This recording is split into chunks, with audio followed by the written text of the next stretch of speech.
Dear students, हमने पहले video में देखा था जो कि ये इंट्रोडक्टरी वीडियो था। चैनल का नाम है मेरा क्लास 10th फिजिक्स सिंप्लीफाइड। जो इंट्रोडक्शन का वीडियो था उसमें हमने देखा था कि हम लोग क्लास 10 का पूरा सिलेबस इसमें कवर करने वाले हैं।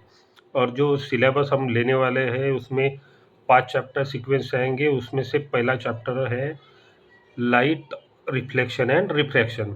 सेकंड फिर हम लोग human eyes, third electricity, fourth magnetic effect of electric current and fifth source of energy, ऐसे जाने वाले। तो उसमें जस्ट हम लोग फर्स्ट चैप्टर अभी स्टार्ट करते हैं। ये फर्स्ट चैप्टर हम लोग पूरा एक ही वीडियो में नहीं लेने वाले हैं क्योंकि वो समझ में नहीं आएगा। तो हम लोग उसको 2 या 3 वीडियो में डिवाइड करते हैं। फर्स्ट इसमें हम लोग बेसिक कंसेप्ट जो जो है, जो डेफिनेशंस है, जो टर्मिनोलॉजी है वो पहले क्लियर कर लेते हैं, ताकि जब हम लोग न्यूमेरिकल्स लेंगे तो उसमें कोई डिफ़िकल्टी नहीं आएगा। कोई भी वर्ड्स होगा या कोई भी लाइन होगी न्यूमेरिकल्स की, तो हम लोग तुरंत पहचान के वो प्रॉब्लम पहचान सकते हैं या सॉल्व कर सकते हैं इजीली। तो हमारा पहला चैप्टर है लाइट्स, रिफ्लेक्शन एंड रिफ्रैक्शन। तो बेसिक से चालू करते हैं। लाइट्स किसे कहते हैं? तो light is a source of energy. Light क्या है? एक सोर्स ऑफ एनर्जी है। लाइट्स विच एनेबल्स विजन, जो हमें विजन देता है या कुछ दिखाता है, वो लाइट होता है। Light travels in a straight line. Light क्या करता है? एक स्ट्रेट लाइन में ट्रैवल करता है। दूसरा जो डेफिनेशन देखेंगे वो है रिफ्लेक्शन का। रिफ्लेक्शन क्या होता है कि जब कोई लाइट का रेज किसी सरफेस के ऊपर पड़ता है तो वो रिटर्न होके उसी जगह पे जाता है, वो जहाँ से वो उसका जनरेशन पॉइंट है या वो जहाँ से आया था, तो उसको क्या कहते हैं? रिफ्लेक्शन कहते हैं।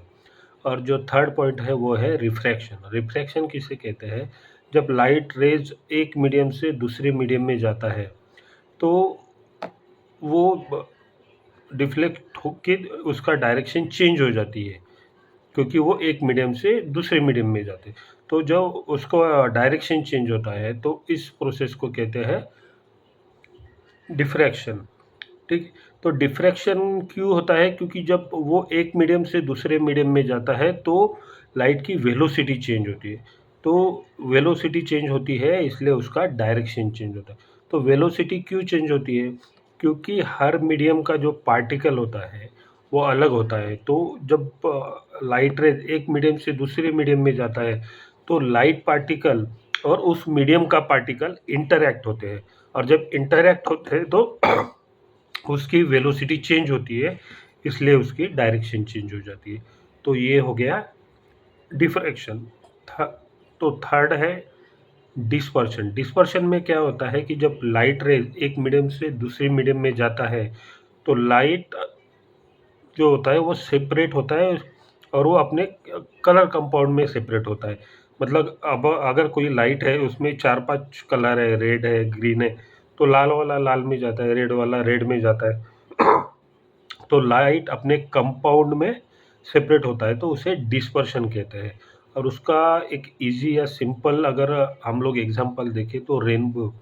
रेनबो जो होता है वो डिस्पर्शन का एग्जांपल होता है, क्योंकि उसको वो अपने लाइट कंपाउंड में सेपरेट होता है। तो ये हो गया डिस्पर्शन। दूसरा है एक जो डेफिनेशन या एक इंडेक्स है वो है refractive index. Sine of angle of incidence and sine of angle of refraction, ये जो रेशो होता है ये इसको रिफ्रैक्टिव इंडेक्स कहते हैं, और ये कांस्टेंट होता है एज पर स्नेल्स लॉ। एज पर Snell's law refractive index is a constant. लेकिन ये कब होता है? जब वो एक मीडियम से दूसरे मीडियम में जाता है, रेयर मीडियम से डेंसर मीडियम में जाता है। लेकिन फर्स्ट मीडियम अगर वैक्यूम है, फर्स्ट वीडियो अगर वैक्यूम है और वो वैक्यूम से डेंसर मीडियम में जाता है तो उसको एब्सोल्यूट रिफ्रैक्टिव इंडेक्स कहते हैं। तो ये हो गया रिफ्रैक्टिव इंडेक्स। दूसरा है, इसमें दो लॉज भी होते हैं रिफ्रैक्शन में। उसमें ये कहा जाता है कि जो रे ऑफ इंसिडेंस होता है और रे ऑफ रिफ्रैक्शन होता है ये इक्वल होते हैं, ये एक लॉ होता है।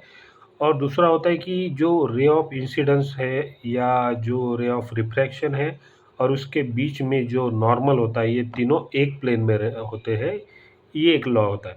तो रे ऑफ इंसिडेंस क्या होता है, जो ओरिजिनल रे ऑफ लाइट है जो सरफेस पे पड़ता है पहला, वो होता है रे ऑफ इंसिडेंस। वो जिस सरफेस पे पड़ता है, जिस पॉइंट पे पड़ता है, उसको पॉइंट ऑफ इंसिडेंस कहा जाता है। फिर वो जब दूसरे मीडियम पे जाता है, दूसरे मीडियम में जाता है, तो उसकी डायरेक्शन चेंज हो जाती है और वो डिफ्लेक्ट हो जाता है। तो जो दूसरा है उसको रे ऑफ रिफ्रैक्शन कहते हैं। तो ये रे ऑफ इंसिडेंस और ये रे ऑफ रिफ्रैक्शन होता है। जो रे ऑफ इंसिडेंस और नॉर्मल होता है, इसके बीच में जो एंगल होता है उसे एंगल ऑफ इंसिडेंस कहते हैं। और जो नॉर्मल और रे ऑफ रिफ्रैक्शन होता है, उसके बीच में जो एंगल होता है उसे एंगल ऑफ रिफ्रैक्शन कहते हैं। ये डेफिनेशंस या ये सब कुछ इसलिए चाहिए क्योंकि हम लोग जो कल से फॉर्मूलेज लेने वाले हैं या एग्जांपल्स सॉल्व करने वाले हैं डिफ़िकल्ट वाले, तो उसमें ये सब चीज़ें आने वाली है। तो आपकी जब तक डेफिनेशन क्लियर नहीं होगी, वो आप सॉल्व ईज़िली नहीं कर सकते।